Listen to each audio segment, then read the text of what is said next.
Hey, this is Coach Connie. I help parents who are struggling with stress and family discord and assist them on their shift back to parental peace. I'm going to let you guys in on a little secret. I just did this live, like probably like a minute ago, but I was using the microphone and not the built in webcam and microphone built into the computer. So there was no volume. So you couldn't hear me. So we're doing it again. Much like in parenting, you have to be flexible, you have to be nimble. So here we are. Today, I wanted to take a few moments to have a conversation around communication, especially with that age bracket of tweens to teens. So, not only am I a parent coach, I am also known as the queen of tweens and teens because I truly comprehend, understand, and communicate with them very well. That age bracket is a very prickly one where their emotions are often high and they can swing like a pendulum. They could go from being very happy and very excited to being very depressed, very morose, right? And you don't necessarily know which one you're going to be having in front of you for a conversation, right? As adults, however, it's kind of on us to remember that their physiology tells us that their hormones are all over the place. There are knowledge around neurology tells us that their brain development is nowhere near complete, right? We know that brains are not finished maturing until mid 20s, so 25, 26, 27. So their brains definitely have longer to bake in the cooker before they would be considered fully mature. We have to remember those things when we set out to have conversations with our tweens and teens, especially ones that may be a little unpleasant.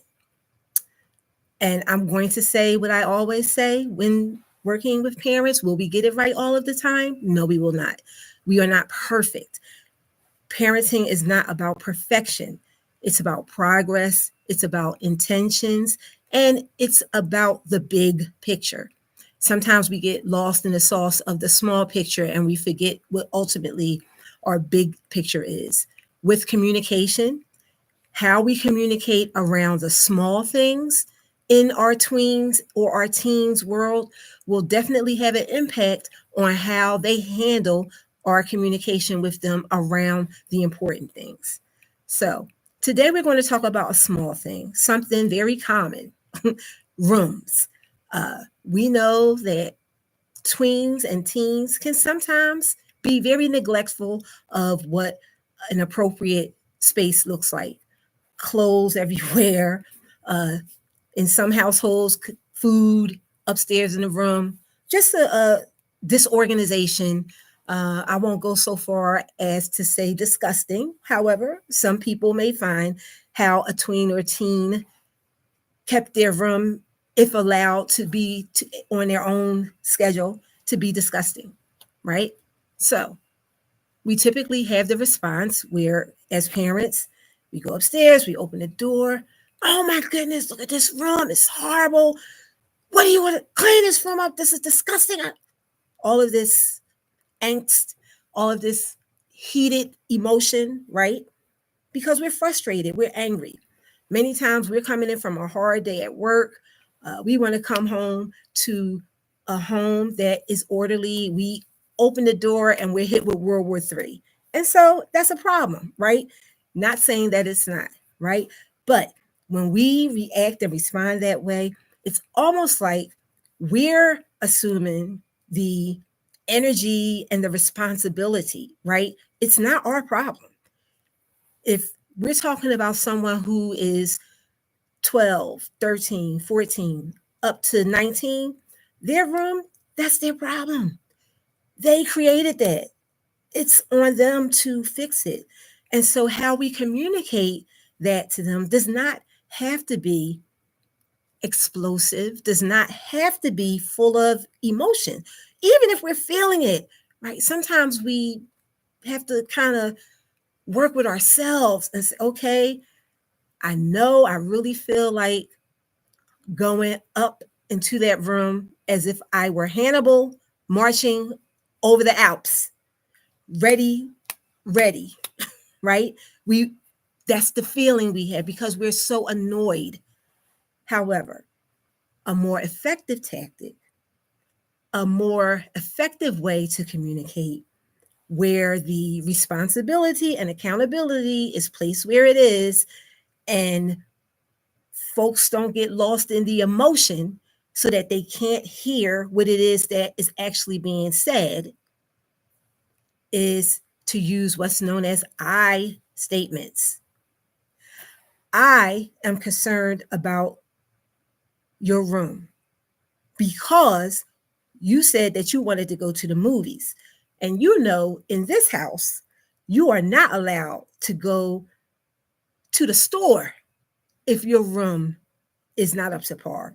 So, what is your plan to get the room clean? See, I said the very same thing as if I were yelling and full of anger. But ultimately, I'm saying how I feel about what I'm seeing because believe it or not, sometimes our tweens and teens, they don't feel the same way that we feel about sloppiness. It doesn't affect them emotionally. They don't feel stressed. They don't look at their room and feel an overwhelming sense of anger. We feel that when we see their rooms looking that way, but they don't. So we're saying, I feel, or I'm concerned, or I'm annoyed about the state of your room. Then you tell them why. Because you said you wanted to go to the movies and your room looks like a tornado hit it. So you know you're not going anywhere. So that's going to be a problem.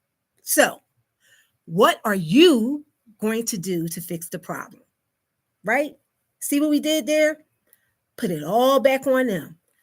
I'm not stressed. You want to go to the movies. You're not going anywhere with that room looking like that. So, what are you going to do to fix it? Right? Okay.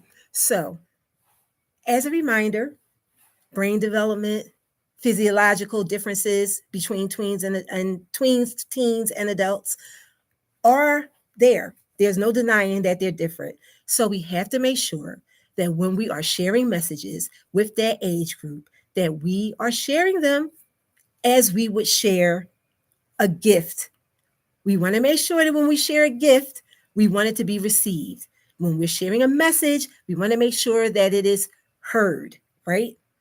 If your friend had on a white dress and you had a double Dutch chocolate cake and it was dripping gooey chocolate down your hand, you would not take that cake and present it to your friend in front of her white dress. Happy birthday. You would place the cake down on the table, slice some pieces, put those pieces on plates, serve it up very nicely, right? That's what we would do. So the same care that we would take to protect the white dress, we utilize that same care when we're delivering messages, especially to an age bracket that we know their brain is not even finished cooking yet. If anything that I shared with you this afternoon was helpful, please go to my homepage, click the link for a discovery call so that we can have a conversation about how I can support you. And also go to the homepage, help yourself to the free gift that I have on the homepage, which are 5 quick steps to reigniting your parental bond with your child. Thank you so much, and I cannot wait to talk to you on the next one.